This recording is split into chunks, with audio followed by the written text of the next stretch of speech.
लेकिन साथ में बुरी शक्तियों पृथ्वी और 8 ग्रहों को भी भस्म कर देगी। अगर बुरी परियों और शौर्य के बीच लड़ाई हो जाए तो क्या होगा? पहले सीजन में जब बुरी परियों ने बालवीर और परियों की दुनिया पर हमला किया तो शौर्य कहाँ था? कृपया वीडियो शुरू करने से पहले हमारे चैनल को सब्सक्राइब करें। ये बुरी परियां बालवीर के सीजन 1 में परियों की दुनिया को नष्ट करने के लिए एक साथ आती हैं। क्या शौर्य उस समय सो रहा था? शौर्य को पहली बार बालवीर रिटर्न्स के एपिसोड 2 में दिखाया गया था, जब भयमार ने परी लोक को नष्ट कर दिया। परियां बालवीर के साथ वीर लोक में भाग गईं, लेकिन तब तक शौर्य कहाँ था?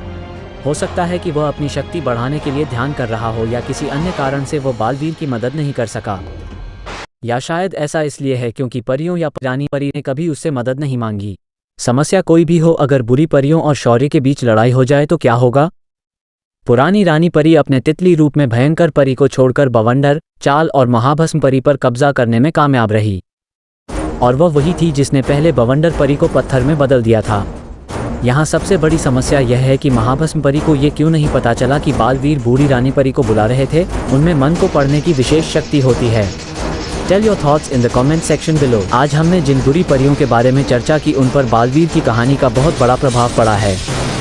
पहली, भयंकर परी। अगर भयंकर अस्तित्व में नहीं है तो परी दुनिया को कोई नुकसान नहीं होगा, और वो रानी परी को एक मूर्ति में बदलने में कामयाब रही। यदि बवंडर परी को मुक्त नहीं किया गया तो भयंकर परी को शाश्वत पिंजरे से कभी भी मुक्त नहीं किया जाएगा। चल परी वो थी जो रानी परी को तितलियों में नष्ट करने में सफल रही, और महाभस्म परी वो थी जो पहली बार बल्लू को बालवीर मानने में सफल रही, जो कहानी के लिए एक बड़ा प्रभाव बन गया। तो इससे पहले कि शौर्य महाभस्म पर हमला करने की सोचे, परी उससे रक्षा करने में सक्षम होगी। हालांकि अगर शौर्य महाभस्म परी को कुछ और सोचने और रानी परी की तरह हमला करने से रोकता है तो वो उसे हराने में सक्षम हो सकता है।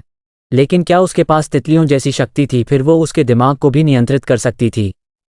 चल परी खुद को किसी भी चीज में बदल सकती है और शौर्य को धोखा दे सकती है, और बवंडर परी हवा से भी तेज चल सकती है। अगर बवंडर परी शौर्य को बवंडर लोक ले जाने में कामयाब हो जाती है तो वो आसानी से जीत सकती है। भयंकर परी भी बहुत ताकतवर है। यदि दुष्ट परियां एक एक करके आक्रमण करती हैं तो शौर्य के पास जीतने का मौका है, अन्यथा यह उसके लिए कठिन होगा।